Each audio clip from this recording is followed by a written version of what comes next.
Muy buenas tardes, tengan todos bienvenidos a nuestro seminario del mes de diciembre de genética clínica y genómica del Instituto de Ciencias Médicas.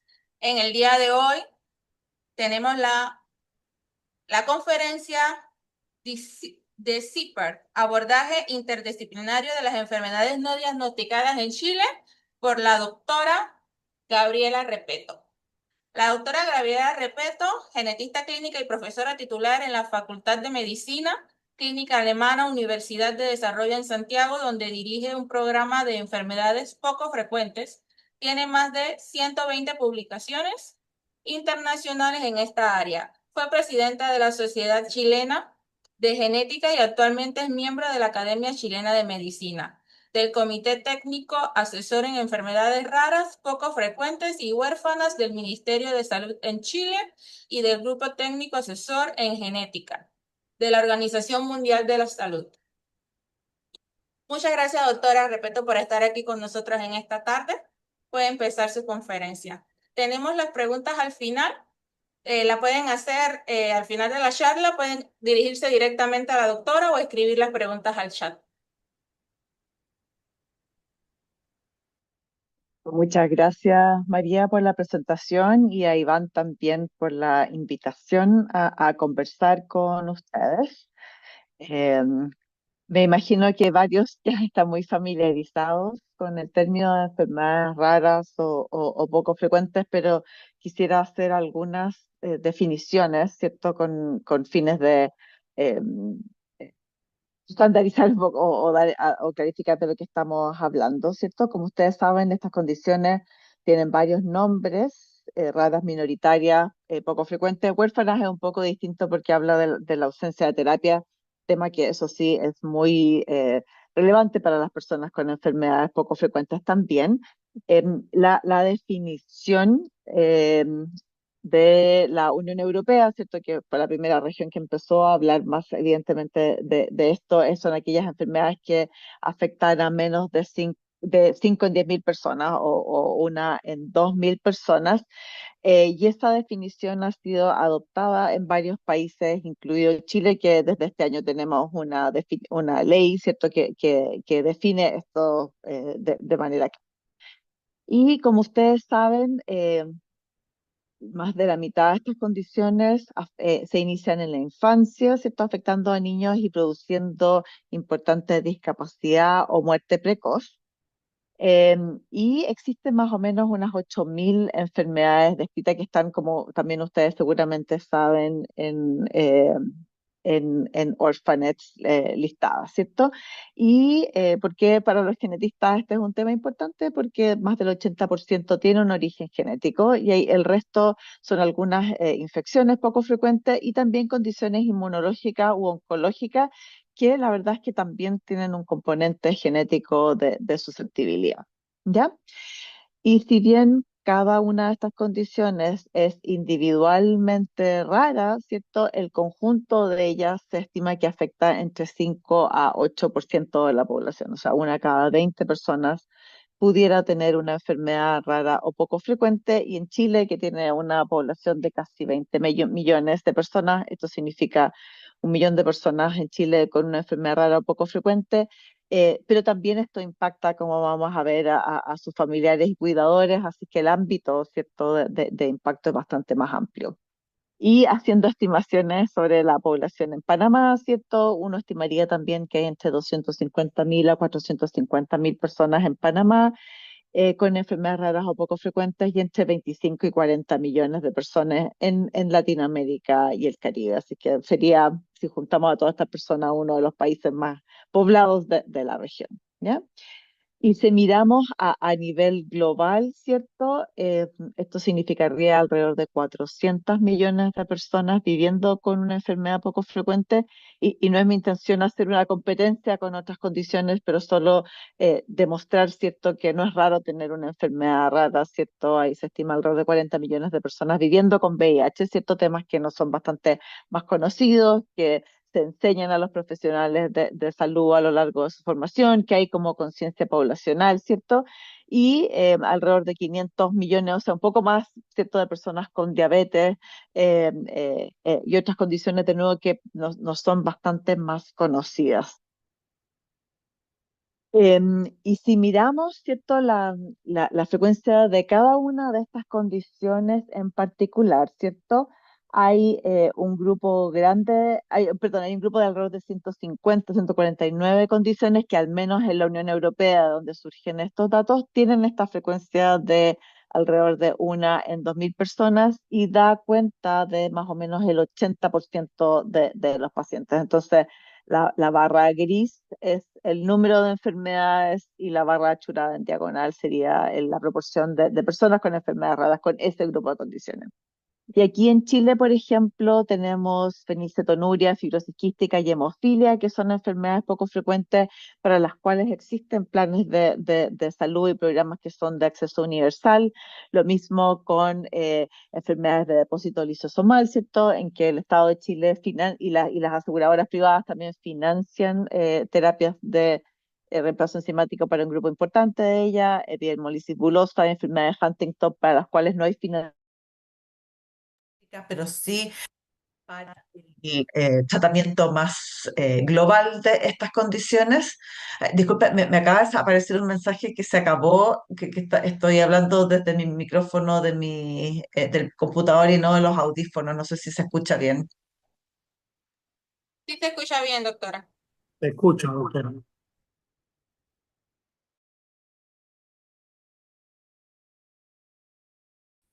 Mis audífonos me hablan.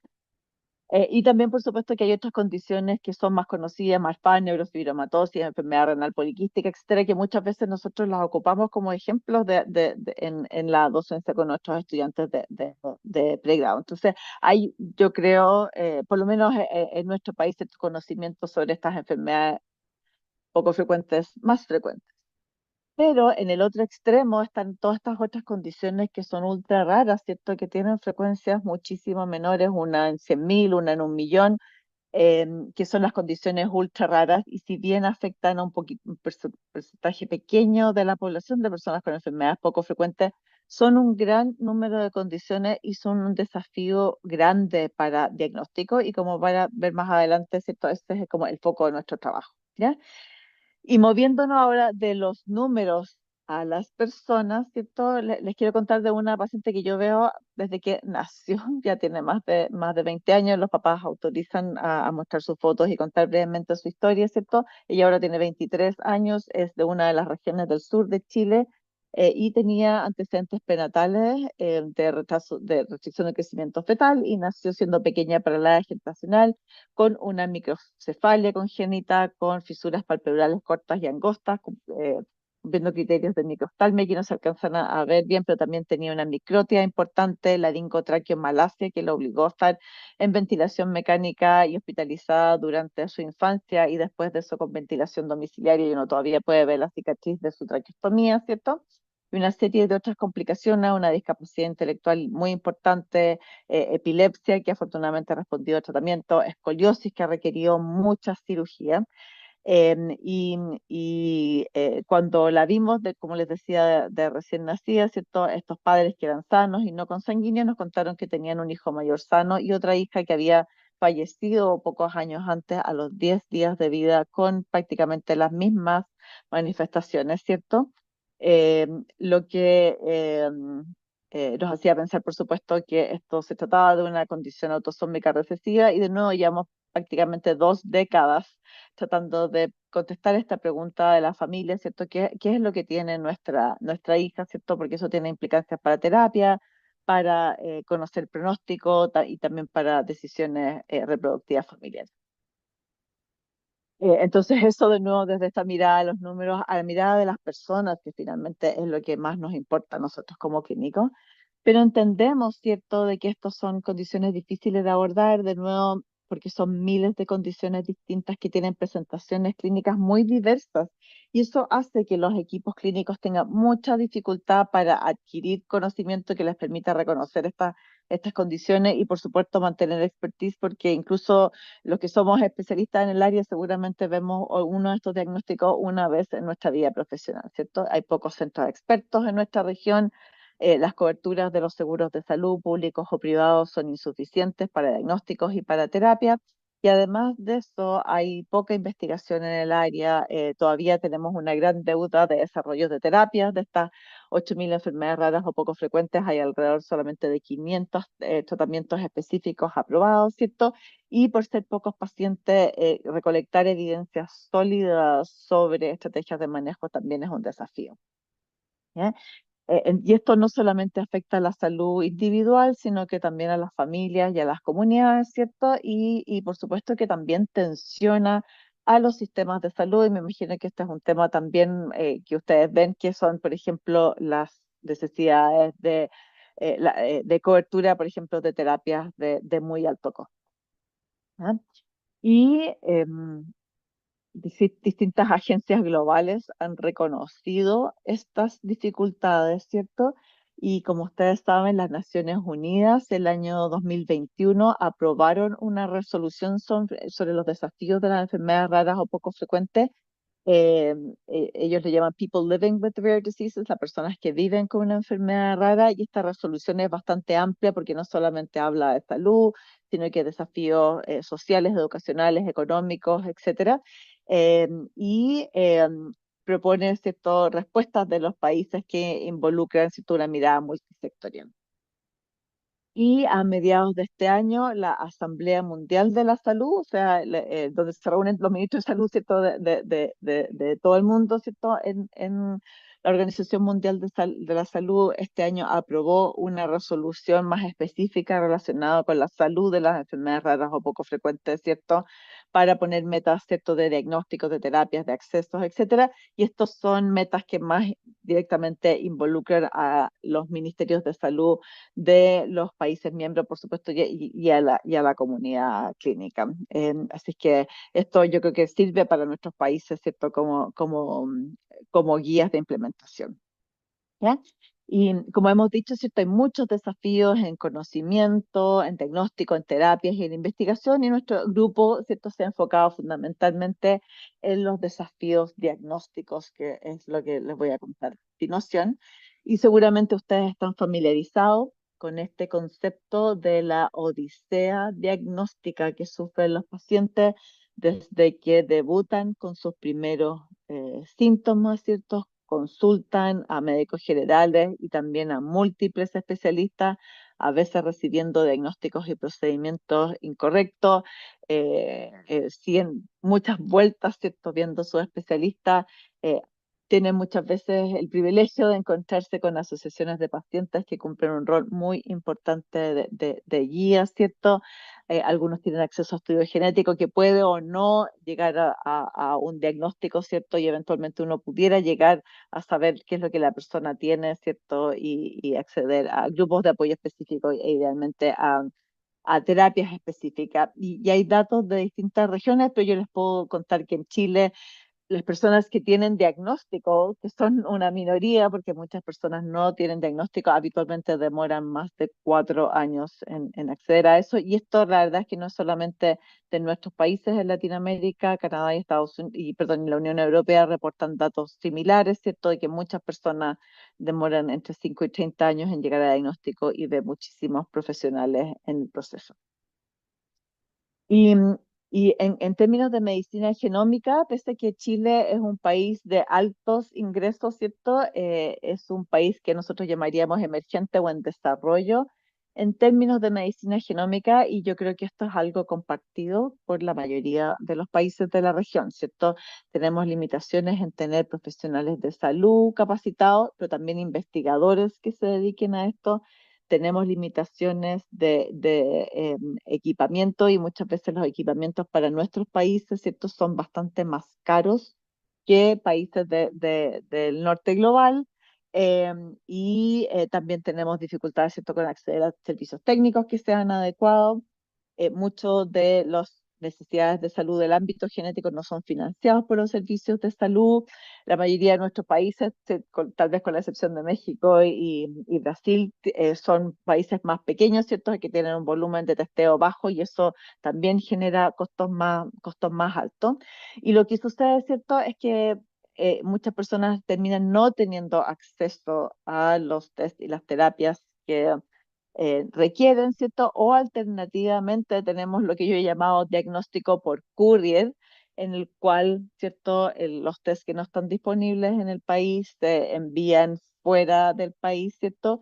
Y eso significa que no generamos, que si bien uno resuelve los diagnósticos de un paciente en específico, pero esto no genera capacidades locales, tenemos muchas dificultades de repatriación de datos y al menos el servicio de salud los servicios de salud en Chile, públicos o privados, no pagan, no cubren exámenes hechos fuera de Chile, así que esto significa o gasto de bolsillo o campañas, ¿cierto?, en las cuales las familias solicitan a la comunidad, ¿cierto?, que cubran estos exámenes, o se recurre a fondos extraordinarios que tienen los hospitales anualmente, y que yo siempre digo, claro, esos fondos para pagar exámenes duran hasta septiembre, así que si uno es el paciente que llegó en octubre, ¿cierto?, no va a tener acceso, ¿ya?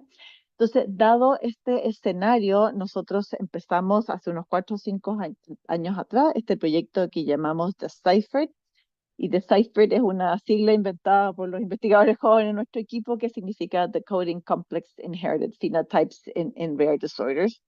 Y nuestros objetivos en realidad han sido ver si nosotros podemos generar capacidades, ¿cierto?, de diagnóstico genómico para personas con enfermedades raras, ¿cierto? Eh, Específicamente nos hemos concentrado en personas que tienen anomalías congénitas múltiples con o sin alteraciones del neurodesarrollo importantes, ¿cierto? Discapacidad intelectual, trastorno del espectro autista, epilepsia refractaria o también alteraciones del sistema inmune y que hayan agotado las capacidades que están disponibles en el sistema de salud en Chile. Y esto en un escenario que es la realidad de la mayoría de nuestros países de tener recursos genómicos limitados. Y además de eso, les voy a contar un poco hacia el final, no solamente enfocados en el diagnóstico genómico, sino que también en el impacto que esto tiene en las familias. Entonces, como decía el título de esta presentación, Deciphered es un proyecto interdisciplinar, ¿cierto? En que tenemos, por supuesto, un equipo clínico que deriva pacientes después de una evaluación clínica detallada y hemos hecho nuestro mejor esfuerzo por convertir esto en una red de colaboración nacional. Utilizamos para diagnóstico, ¿cierto?, secuenciación de exomatrío, seguidos de análisis bioinformático y priorización interdisciplinaria de variantes, ¿cierto? Y hemos tratado de establecer, ¿cierto?, cuáles son nuestras tasas de diagnóstico y aquí, porque en algunas letras, es también predecir cuáles serían los pacientes que más se benefician de estos exámenes. Y también tenemos un grupo importante de personas, de investigadores del ámbito de las ciencias sociales que han levantado información sobre calidad de vida de los pacientes y sus cuidadores, sobre sus trayectorias en el sistema de salud. Hemos empezado, aunque esto es más preliminar, a hacer análisis económico, ¿cierto?, para poder proponer, ¿cierto?, un marco de valor para estas condiciones en Chile. Y para esto, estos investigadores han usado métodos mixtos, ¿cierto?, y cualitativos. Entonces, primero voy a conversar un poco de nuestros hallazgos, de nuestro procedimiento de exomatrío, y quisiera compartir también con ustedes cómo hemos aprendido de esto, porque en Chile, si bien tenemos muy buenos programas de formación en genética clínica, la verdad es que no hay programas de formación en diagnóstico molecular, y también los bioinformáticos existentes, que son un grupo muy poderoso en Chile, también es un grupo pequeño y sin formación clínica, ¿ya? Entonces, para nosotros, lo primero que fue dedicar un buen tiempo inicial a aprendizaje. Entonces, afortunadamente, tuvimos financiamiento nacional para hacer un intercambio con investigadores de nuestro equipo en Baylor College of Medicine, que estuvieron ahí aprendiendo de sus pipelines de análisis. Y después nosotros iniciamos un pequeño proyecto piloto con secuenciación de exoma clínico, que ustedes conocen, se llama el mendelioma, ¿cierto? Que son de nuestros 20.000 genes codificantes de proteínas, ¿cierto? Los casi 5.000 genes que tienen, que se sabe que tienen alguna enfermedad asociada, ¿cierto? Y después de eso hicimos en paralelo, ¿cierto? Muestras en Chile y en Baylor para ver, ¿cierto? Si estábamos siendo competentes en la secuenciación y en el análisis. Hicimos también cursos físicamente en la Universidad del Desarrollo antes de la pandemia, ¿cierto? Ada Hamosh y Nada Sobreira de Hopkins y Jen Posey de Baylor han sido de mucha ayuda para nosotros. Y también, ¿cierto? También hemos hecho un trabajo importante de incorporar a nuevos científicos que tengan y formarlos, ¿cierto? Y también capacitación permanente a través de cursos, ¿cierto? Hoy en día la mayoría de esos online y también, por supuesto, las preguntas a los colegas. Así que eso nos ha permitido construir los fundamentos para esto en un país en que no hay una formación formal, ¿ya? Y como les decía hace un par de diapositivas, nosotros implementamos lo que hemos llamado un modelo híbrido en el cual la evaluación clínica se realiza localmente. Por asuntos de costo, hemos hecho outsourcing de la secuenciación en el extranjero y hemos usado un par de servicios distintos, en que la verdad es que no hemos encontrado mayor diferencia ni en precio ni en calidad. Y después estos datos vuelven a nuestro equipo y nosotros hacemos el análisis. Y partimos haciendo el análisis en planilla Excel, ¿cierto? Que fue un muy buen aprendizaje, pero con el tiempo hemos tenido capacidades, ¿cierto?, de eh, también usar plataformas comerciales, ¿cierto?, que nos han ayudado como a estandarizar el proceso y a no depender como de un bioinformático experto, sino que también en el fondo eh, eh, utilizar como las capacidades del equipo para la interpretación final. Por supuesto, usamos toda plataforma gratuita que exista para los análisis, ¿cierto? Y también hemos hecho entrega a los participantes de los resultados, ¿cierto? Y de manera tratar de entender qué es lo que significa ellos. Entonces hay una buena, lo llamamos híbrido porque una porción sustancial se realiza localmente, pero la secuenciación todavía en el extranjero, ¿ya? Y como les decía, pasamos de exoma clínico a exomas, entre comillas, completo, porque sabemos que no es completo, que son, como ustedes saben, aproximadamente 20.000 genes, y toda esta parte de llamado y anotación de variantes hoy día ocurre en estas plataformas, ¿cierto? Y nosotros como equipo entonces nos dedicamos fundamentalmente a la priorización, filtrando estas 70.000 variantes. Recibimos para, con distintos filtros, ¿cierto? Que tienen que ver con calidad, con ubicación e impacto de las variantes, con su frecuencia, ¿cierto? Y si bien nosotros no usamos el fenotipo como filtro, sí es un componente muy importante de nuestro análisis. Entonces, con estos filtros nosotros logramos llegar a un número de decenas de variantes, ¿cierto?, que son analizadas por nuestro equipo interdisciplinario usando esencialmente curación manual. Entonces, una de las cosas que nosotros aprendimos era que teníamos que ser súper sistemáticos en considerar resultados, ausencia de resultados. Entonces, para estas variantes candidatas, ¿cierto? Que nosotros encontramos y van a curación manual, ¿cierto? Miramos si es que estas variantes candidatas están en un gen que coincide con el fenotipo, ¿cierto? Y si esta variante es clasificada, es interpretada como patogénica o probablemente patogénica, según las reglas ACMG, lo llamamos un estudio informativo categórico. Pero si el gen coincide con el fenotipo y la variante es de significado incierto, esto lo llamamos como un caso informativo pero sospechoso. Y si encontramos variantes sospechosas, y habitualmente son sospechosas por el efecto o por el patrón de herencia relacionado con la familia, ¿cierto? Pero este gen no se ha descrito como asociada a enfermedad, ¿cierto? Consideramos que este gen y la variante son candidatas, y esto no lo informamos todavía a los pacientes, pero van a Gene Matcher, ¿cierto? Y esto nos ha permitido contribuir al descubrimiento de nuevos genes, ¿cierto? Y si no encontramos variantes candidatas, eso lo llamamos no informativo y estamos desde hace un año atrás también iniciando un proceso de reanálisis. ¿Ya? Entonces, ¿qué es lo que hemos encontrado? Primero, en el estudio genómico, hasta ahora han participado 167 probandos, 86 de ellos como trío con padres y madres, así que sobre 500 muestras, discretamente con más mujeres que hombres, un promedio de edad al ingreso de 8 años, que ha fluctuado entre 0 y 52 años, una perdón, mediana de 8 años, y eso significa que muchas personas llevan muchas décadas en esta odisea diagnóstica. Hemos hecho mucho esfuerzo por incluir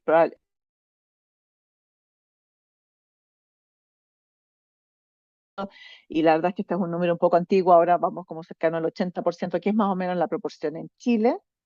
Y si bien también hemos hecho esfuerzo por tener participantes de todo Chile, la verdad es que todavía tenemos ahí una deuda y la mayoría de los pacientes vienen de la región metropolitana, pero que también refleja la concentración de genetistas en el centro de Santiago.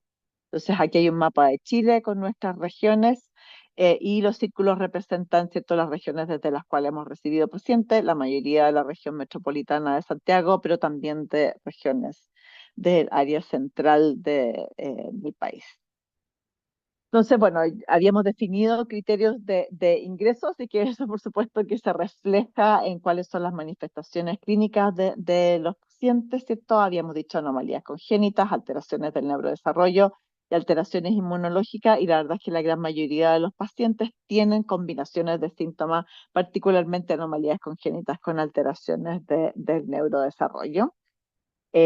Y muchos tienen, o sea, prácticamente todo sistema lo hemos visto involucrado en nuestros pacientes y como decía, muchos pacientes tienen manifestaciones multisistémicas y las manifestaciones neurológicas y las craneofaciales son las principales que vemos en nuestros participantes, pero de nuevo prácticamente hemos visto síntomas de todo tipo.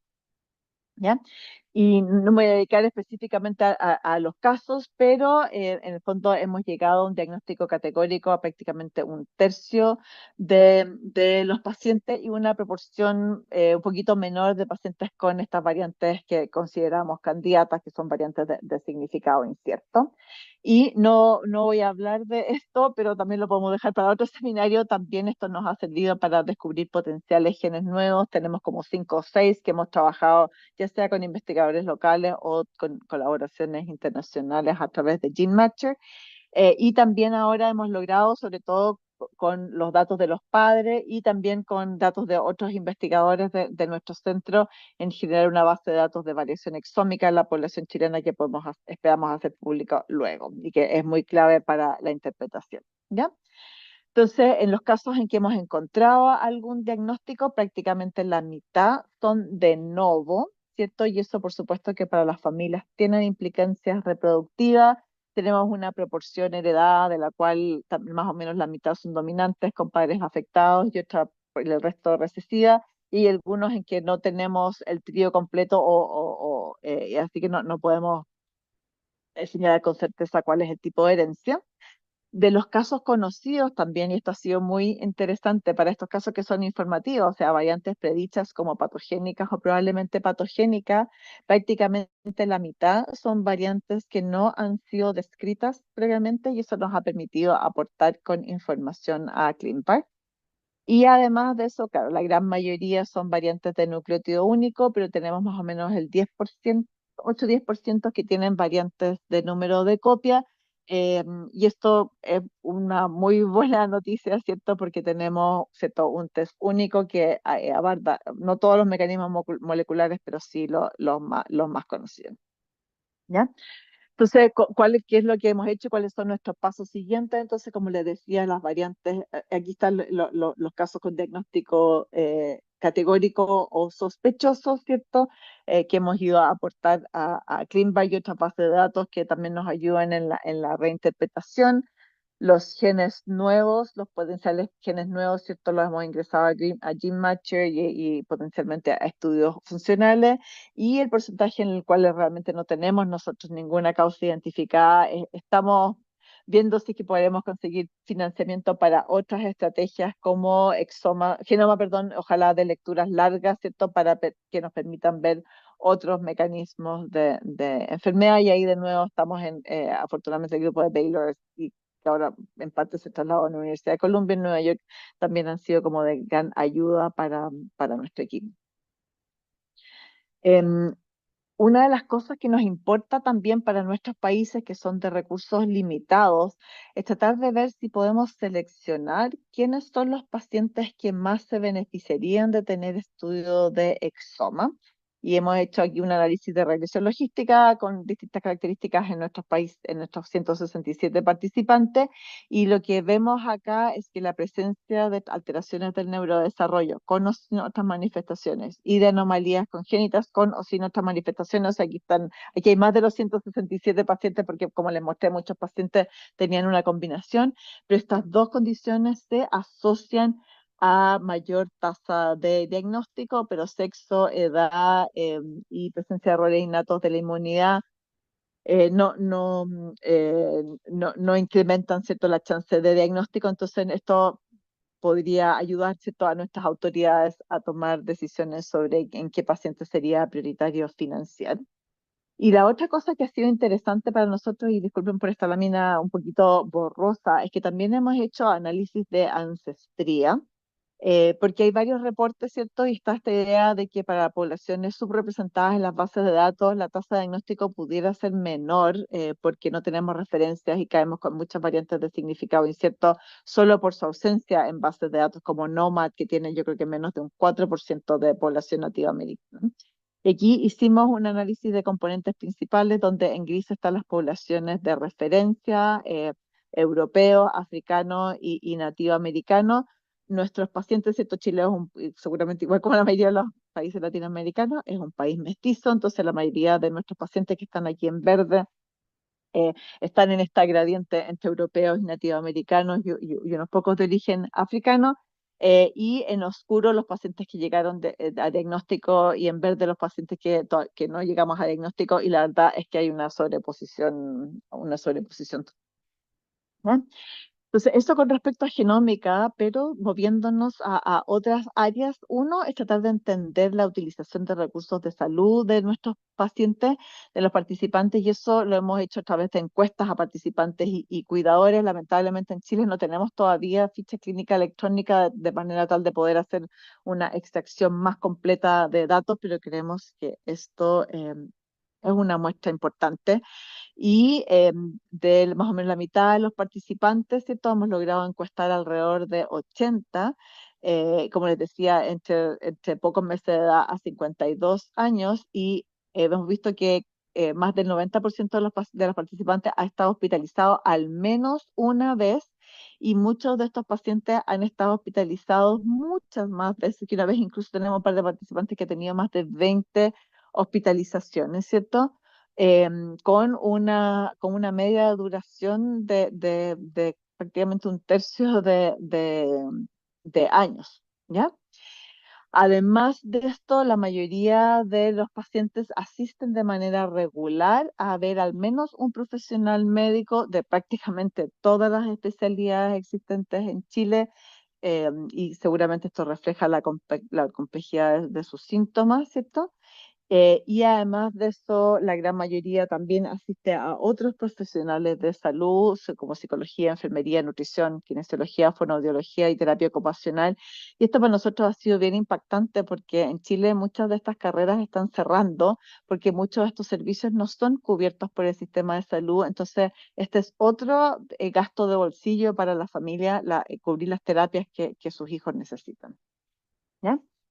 También hemos mirado impacto personal, familiar y en los equipos de salud a través de encuestas y entrevistas, y aquí voy a mostrar solamente algunas cosas. Este es un dato de entrevistas a cuidadoras de pacientes con enfermedades raras o poco frecuentes, y como sucede en muchas partes del mundo, ¿cierto? El cuidado es ejercido fundamentalmente por mujeres. La mayoría de ellas son madres, mujeres jóvenes que están fuera del mercado laboral por este rol de cuidado que en Chile es informal y de nuevo realizado fundamentalmente por las familias, la mayoría de ellas en el sistema público. Y estas cuidadoras, ¿cierto?, se describen como cansadas, siempre ocupadas, enojadas, tristes y con ansiedad y depresión. Hemos usado las escalas del EQ5D, que es una escala visual, ¿cierto?, para evaluar percepción de calidad de calidad de vida relacionada a salud, ¿cierto? Y y es una escala que va de 0 a 100 y las cuidadoras tienen en promedio un score alto percibido de calidad de vida relacionada a salud de 57, que es mucho menor a el puntaje que se autoasignan, ¿cierto?, adultos que tienen enfermedades crónicas en Chile, datos obtenidos a través de la Encuesta Nacional de Salud, que es un estudio que se hace cada 5 o 10 años en Chile. O sea, estas mujeres realmente tienen una percepción de situación de salud mucho peor que con que personas con enfermedades crónicas. Y también tienen muchas necesidades percibidas, y aquí solamente puse las cuatro más comunes, ¿cierto? Apoyo económico, información sobre la enfermedad, apoyo en salud mental y asesoría legal. Y esto es una cosa importante para nosotros en los equipos de salud, ¿cierto? En que no podemos resolver todas estas cosas, pero sí las que tienen que ver con información de la enfermedad y también la derivación oportuna a apoyo en salud mental. Y también hemos mirado, esta es la situación basal de las familias, pero también las hemos reencuestado después de la entrega de los resultados de Exoma, ya sea informativos o no informativos, ¿cierto? Y esto es un trabajo que está en proceso, pero hemos por lo menos completado entrevistas a alrededor de 50 familias y más o menos un tercio de ellas, incluso aquellas con resultados no informativos, tuvieron nuevas recomendaciones de salud. La mayoría, o sea, perdón, un tercio de ellos consideraría cambios en decisiones reproductivas y como les dije, la mayoría tienen variantes de novo y eso ha sido como una fuente de alivio para las familias. Y tenemos entre 5 y 7% además de eso que hemos encontrado hallazgos secundarios relevantes usando el listado de la American College of Medical Genetics. Y eso también ha sido un problema en Chile porque no hay programas para personas con susceptibilidad a cáncer, por ejemplo, a cáncer hereditario o arritmias hereditarias si es que no debutan directamente con un síntoma, sino que qué es lo que hacemos cuando tenemos estos hallazgos. Entonces, para ir cerrando, mi principal conclusión que yo quiero transmitir es que si bien esto ha sido un tremendo desafío, se puede, ¿cierto?, realizar este tipo de trabajo, ¿cierto? Y creemos que esta aproximación interdisciplinaria para mirar desde los genes, pero también en la sociedad, ¿cierto?, es muy relevante para generar información que sea relevante no solamente desde el punto de vista académico o para esa familia que recibe un informe, sino que también cómo ayuda a generar políticas públicas. Por supuesto, yo creo que esto es conocido para los que trabajamos en el área. La secuenciación de exoma es una herramienta muy útil, ¿cierto?, como examen único para muchas condiciones genéticas de mecanismos heterogéneos.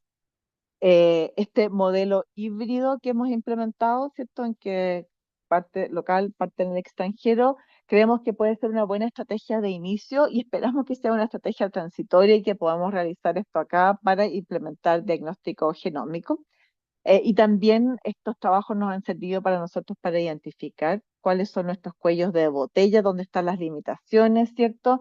Y tenemos, de nuevo, yo creo que estas cosas son compartidas, necesidades de incorporación y acreditación de asesores genéticos que sean capaces de transmitir esta información a la familia, bioinformáticos, ¿cierto? Y variant scientists, que son carreras que no existen en Chile como acreditables para participar, ¿cierto?, en laboratorios clínicos o en atención clínica de pacientes. Así que tenemos ahí un desafío regulatorio también.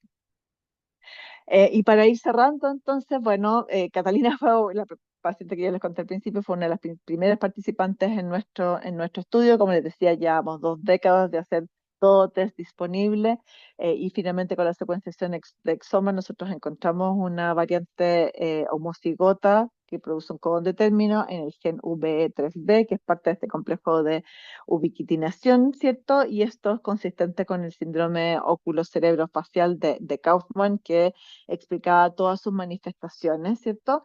Y si bien ella yo creo que ha recibido todos los tratamientos sintomáticos que necesita, yo creo que la familia se sintió también como que no había quedado como con ninguna deuda de terapia, ¿cierto? Pero sabemos que esta es una condición recesiva y que explica la situación de su familia y también tiene implicancias para su hermano. Y esta es una variante que no está reportada, cuando la descubrimos al menos en ClinVar, Y esta familia no tiene antecedentes de consanguinidad, entonces nuestra preocupación, ¿cierto? En esos casos es si hay más casos de esta condición en Chile debido a esta variante.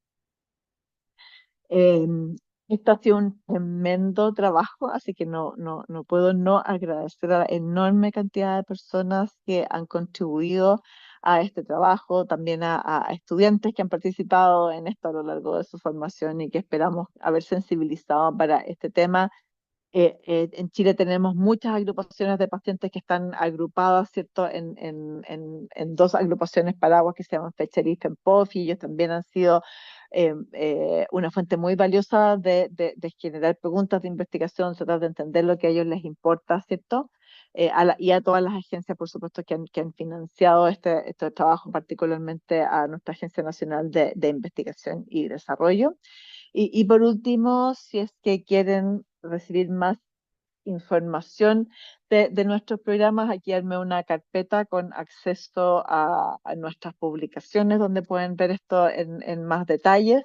En conjunto con las agrupaciones de pacientes y también con el Ministerio de Salud, hemos realizado una serie de webinars, no solamente de los temas relacionados con este proyecto, sino que otros temas que también son importantes para las familias, como decisiones de fin de vida, como cuáles son sus derechos legales y todo. Entonces, si bien esto tiene mucho foco chileno, pudieran ser de interés y que ustedes quisieran considerarlo. Que con eso les doy las gracias por escuchar y encantada de escuchar sus preguntas. Uy, que hay otra gente no había captado. Muchísimas gracias, doctora. Muy buena presentación. Vamos a abrir el espacio a las preguntas. Si alguien tiene una pregunta, puede escribirla al chat o hacérsela directamente a la doctora. Hola doctora, ¿cómo está? Hola, bien, Iván, ¿cómo estás tú? Iván Landírez.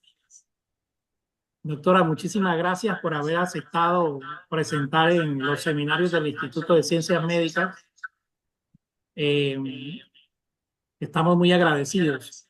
Doctora, ¿cómo se podría conseguir financiamiento internacional para un programa de no diagnosticados en nuestros países?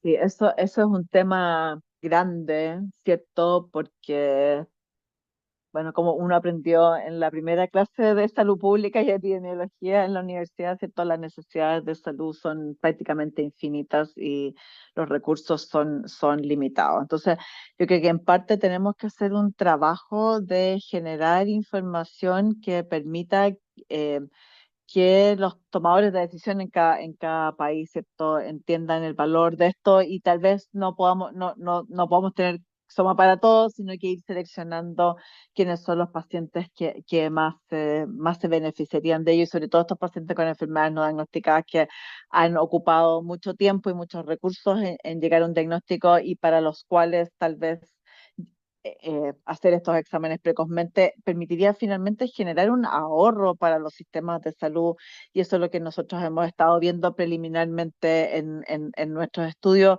Exoma solo es más costo efectivo que toda eh, la verdad es que hemos visto que nosotros no es tan así, pero el ahorro en tiempo de análisis es sustancial, así que estamos viendo cómo hacemos eso. Entonces, uno es de nuevo generar información local. Dos, yo creo que tenemos también que generar redes de apoyo regional para poder enfrentar esto, porque son muchos los países que estamos en esta misma situación, entonces generar redes de colaboración yo creo que es muy importante. Como mencioné en algún momento, nosotros sabemos que pagamos más por equipamiento reactivo, servicio técnico, y una de las ideas que ha surgido en foros latinoamericanos es, perdón, que mi audífono me hablan todo el rato, no sé qué. No. Eh, un fondo para financiamiento de vacunas a través de la Organización Panamericana de la Salud. Una alternativa también eh, ver si es que hay alguna instancia para implementación de medicina genómica en los países que permitiría, yo creo que la OPS no tiene fondo para financiar, pero sí por lo menos ser un negociador para la región. Y cuarto, finalmente, yo creo que la colaboración internacional más allá de la región también es clave, ¿cierto? Existe, bueno, Iván, tú estabas en esta reunión, la Diagnostic Disease Network International, en el cual uno puede, ¿cierto? También enviar casos más complejos. Por supuesto que eso no resuelve las necesidades de un país, pero para pacientes específicos más complejos, creemos que también es una buena alternativa. Así que los distintos niveles, ¿cierto? Local, académico, nacional, regional e internacional. Tenemos que usar todas las herramientas posibles. Gracias, doctora. No sé si alguno de ustedes quisiera comentar de la situación en sus países, ¿cierto? Están ustedes en Panamá, veo a la doctora Escurra que de Paraguay, no sé si también podemos aprovechar esta oportunidad para también tener un poco de información sobre lo que sucede en la región y de qué manera pudiéramos colaborar. Sí, acá también hay compañeros de México, de Colombia y de otros países. Bueno, encantada de escucharlos. Adelante, doctor Loesa. Puede activar el micrófono y hablar. El doctor Francisco Loesa de México estaba levantando la mano. No sé si va a hacer un comentario. Adelante, doctor. Puede activar su micrófono y ahorita lo tiene desactivado el micrófono, doctor. No le escuchamos. Si tiene problemas con su micrófono, puede escribir también en el chat y leemos. El doctor le pregunta si ha habido repercusiones de disolución familiar a causa del problema. O sea, la verdad es que lo que nosotros vemos, y no solamente para niños con enfermedades raras o poco frecuentes, sino que yo creo que para muchas condiciones crónicas que se presentan en la infancia y que son de difícil manejo, nosotros vemos mucha disolución familiar. Lamentablemente, ¿cierto? Vemos a padres que eh, reducen su presencia, ¿cierto? Y los niños quedan fundamentalmente a cargo de la madre. Y eso es extraordinariamente complejo, ¿cierto? Porque además de eso, además de toda la falta de apoyo personal y social y abordar esto como familia, ¿cierto? También genera más empobrecimiento. Así que yo creo que, de nuevo, no solamente para enfermedades raras o poco frecuentes, pero yo creo que tenemos que hacer un esfuerzo súper importante en apoyar a las familias de niños con enfermedades crónicas más allá de lo que el ámbito clínico propiamente. No sé si ustedes ven lo mismo en Panamá. De hecho, en nuestro equipo nosotros felicitamos a los papás cuando van con sus niños, ¿cierto?, a la atención médica, porque no es algo que vemos con mucha frecuencia. Las mamás están siempre ahí presentes, las abuelas también cumplen un rol de cuidado muy importante. Pero quisiéramos ver a más papás presentes. Sí, doctora, por lo menos en mi consulta de genética clínica es muy frecuente que solo asista la mamá. Y también vemos frecuentemente que después de un diagnóstico de una enfermedad rara, el papá se va de la casa o se disuelve la unión familiar. Es complejo esto, Así sí, que tiene repercusiones en muchos niveles. Sí. sí, deberían existir más como programas donde esto pueda ser canalizado de alguna manera para apoyar a Sí, los pacientes y a sus sí. familias y a las madres, ¿no? Que quedan en total responsabilidad. Sí, sí. En Chile ha surgido una serie de programas en centros públicos y privados que se llama de NANEAS. No sé si ustedes tienen lo mismo. La sigla significa niños y adolescentes con necesidades especiales de atención en salud. O sea, niños que tienen condiciones complejas independiente de la causa. Puede ser infecciosa, puede ser un accidente, puede ser algo genético y todo. Y en esos equipos hay fuerte apoyo de salud mental y también trabajadores sociales y todo que tratan de ayudar también en estos otros ámbitos, porque es una necesidad importante y creemos que impacta también la salud de ese niño. Y el doctor Loesa pregunta en los hermanos. Por supuesto que sí, o sea, vemos que también desde el punto de vista de salud mental, la concentración de atención en un niño con una enfermedad crónica también produce impacto en los hermanos, y también estos programas de NANEAS muchas veces han organizado actividades que dirigidas específicamente a los hermanos. Ellos también, ¿cierto?, reciben consecuencias de estas enfermedades crónicas en la familia.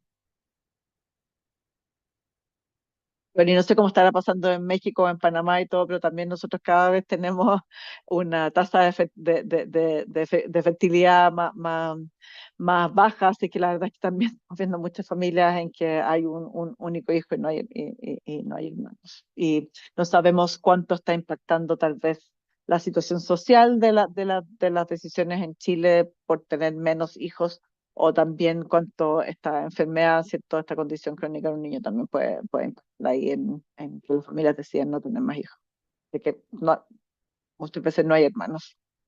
Sí, doctora, nosotros tenemos eh, acá el problema de que tenemos muchas mutaciones de novo, muchas variantes Sí. patogénicas de novo y Ujú, variantes de, de todo tipo, pues patogénicas o eh, variantes de significado incierto que son de novo. Entonces, ujú, nos ha llamado mucho la atención esto, sobre todo, pues es extremadamente frecuente en la consulta, sobre todo en el programa de diagnóstico genético que nosotros tenemos, que hacemos exoma también, exoma completo, ujú, ujú. y sobre todo en autismo estamos viendo muchas variantes de novo. En su cohorte, como Sí, ustedes sí, se han... sí, también la mitad de las variantes que nosotros encontramos también son de novo, y yo creo que esto va a los principios de Heidi Weinberg de 1910, 1920, ¿cierto? En que señalan que, claro, para todas estas condiciones que son severas y afectan la capacidad reproductiva, la gran mayoría de las veces surgen en la población porque son de novo, ¿cierto? Porque rara vez son heredadas, a diferencia, por supuesto, de la recesiva, en que los portadores eh, muchas veces no están afectados. Entonces, nosotros hemos visto a Heidi Weinberg en acción también en nuestra cohorte, y en las pacientes que vemos fuera del estudio también. Y estas variantes de novo tendrán que ver con contaminación ambiental o con daños ambientales. No tenemos evidencia de eso. Yo creo que es lo que ha pasado en la especie humana y en todas las especies biológicas por siglos, ¿cierto? De que los sistemas, ¿cierto?, de fidelidad de copia del ADN son muy buenos, pero no son perfectos. La verdad es que no tenemos percepción, pero por supuesto que eso necesita estudios gigantescos, ¿cierto?, para confirmar si el rol o ausencia de rol de factores ambientales. Pero de nuevo creemos que es la biología de las especies biológicas, fundamentalmente. Claro. Gracias, doctora. Buenas. Queremos nuevamente agradecer a la doctora Gabriela. Un placer tenerla con nosotros en nuestro seminario de este mes de diciembre, cerrando el año. Bueno, con esta última pregunta vamos a cerrar el seminario por el día de hoy. Agradecemos a todos los que se conectaron a nuestro seminario de genética clínica y genómica del Instituto de Ciencias Médicas. Que tengan buenas noches y que pasen felices fiestas. Muchas gracias de nuevo por la invitación, y sí, feliz Navidad y muy buen fin de año para todos. Y seguimos creciendo en las capacidades de la región también. Gracias, doctora. Hasta Muchas luego. gracias, doctora. Chao.